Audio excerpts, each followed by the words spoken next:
Assalamualaikum warahmatullahi wabarakatuh. Terima kasih sudah mengklik video ini. Di video kali ini kami akan mengulas tentang kisah spiritual malam Lailatul Qadar yang dialami oleh Guru Ta Kiai Haji Abdurrahman Ambodale. Artikel ini telah tayang di tribunlombok.com dengan judul Kisah Spiritual Malam Lailatul Qadar, 7 Gumpalan Cahaya di Masjid Mangkoso, Sulawesi Selatan. Link di deskripsi.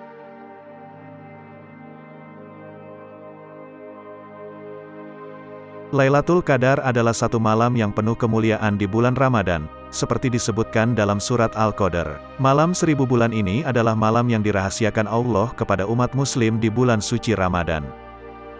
Meski demikian, ada kisah nyata peristiwa Lailatul Qadar yang diceritakan turun-temurun kepada santri Pondok Pesantren Darut Dakwah Wal Irsyad, DDI, Mangkoso, Kecamatan Sopeng Riaja, Kabupaten Baru, Sulawesi Selatan.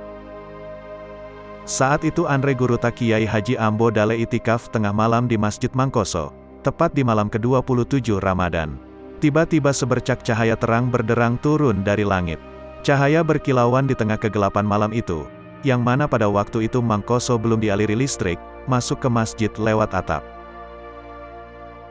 Guru Ta yang sedang tapakur, duduk bersila di tengah ruangan masjid, tiba-tiba dikelilingi 7 gumpalan cahaya. Masjid jadi terang benderang.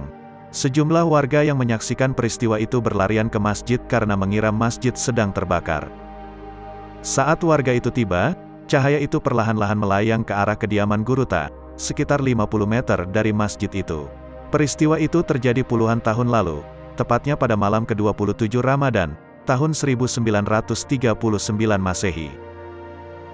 Guru Ta mengalami peristiwa Lailatul Qadar di tahun pertama pengembangan Pondok Madrasah Arabiyah Islamiyah Mangkoso. Belakangan diubah namanya menjadi Darut Dakwah Wal Irsyad, DDI, dalam pertemuan alim ulama di Sopeng. Masjid tempat yang ditempati Guru Ta itikaf saat didatangi Lailatul Qadar itu kini bernama Masjid Jami Adariyah di Komplek Pondok Pesantren DDI Mangkoso.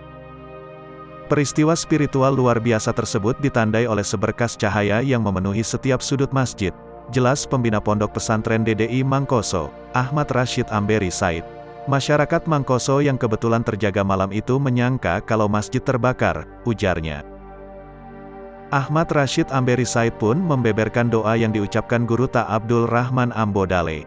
Guru Ta Abdul Rahman Ambodale mendoakan agar diberi ilmu yang berkah dan 7 generasinya menjadi ulama besar Ahlus Sunnah wal Jamaah, kata dia. Untuk mengenang peristiwa itu, 4 buah tegel di tengah Masjid Jami Adariyah dilengketkan tanpa campuran semen. Disinilah Guru Ta duduk saat didatangi Lailatul Qadar, kata salah seorang jamaah suatu ketika. Sebagian warga Mangkoso, yang hidup di masa itu, mengatakan, beberapa hari air sumur di rumah Guru Ta terasa manis dan lezat airnya setelah peristiwa itu. Guru Ta hijrah ke Mangkoso dari Sengkang, untuk mengembangkan pengajian di Sopeng Riaja, atas permintaan berkali-kali Datu Sopeng Riaja, Andi Yusuf Dagong Peta Sopeng. Pengajian perdana dilakukan di Masjid Mangkoso, hari Rabu tanggal 29 Syawal 1357 Hijriah atau tanggal 21 Desember tahun 1938 Masehi. Sejak itu, Mangkoso dikenal sebagai kota pangaji. Dijuluki tempat yang tenang, penduduknya hidup tenteram. Jangankan perampok atau pencopet, pencuri sekecil apapun tidak pernah ada. Bahkan, bila ada di antara warga melakukan perbuatan zina, Guru Ta langsung diberitahu. Beliau lalu menyampaikan kepada masyarakat agar orang tersebut dikeluarkan dari kampung. Guru Ta meminta agar tradisi lama masyarakat, yang bertentangan dengan ajaran Islam, seperti memuliakan batu-batu kubur, dan pohon-pohon besar segera dihentikan. Guru Ta bahkan memerintahkan agar, batu-batu nisan yang telah dibongkar itu dijadikan pondasi jalan, agar bisa diinjak oleh masyarakat, untuk menunjukkan bahwa batu-batu tersebut, tidak punya kekeramatan apa-apa. Di masa pemerintahan Arung Peta Chowa, ia sangat mempertahankan tradisi tersebut. Namun sebelum menghembuskan nafasnya yang terakhir, Peta Chowa memerintahkan supaya amalan yang mengandung unsur khurafat, seperti memuliakan batu dan pohon besar itu segera dihentikan. Demikianlah ulasan singkat tentang kisah spiritual malam Lailatul Qadar yang dialami oleh Guru Ta Kiai Haji Abdurrahman Ambodale.